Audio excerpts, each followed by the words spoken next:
Welcome to this instructional video about account suspensions on Chipy.com. We want to ensure a safe and secure environment for all our users, and sometimes we may have to block an account due to violations of our community guidelines. There are various reasons why an account may be blocked, including spam, multiple accounts, or abusive comments or behavior. Spammy and fake accounts are promptly suspended as they bring false or inaccurate information to Chipy.com and its users. Only one account is allowed per person. Duplicate accounts will be suspended when detected.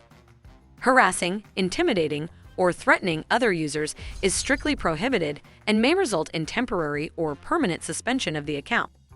If your account gets blocked, you may be able to recover it by filling in the Reopen My Account form found below. We hope this video has helped clarify the reasons for account suspension and the process for recovering your account on Chipy.com. Remember to always follow our community guidelines to ensure a safe and secure environment for all users. Thank you for watching.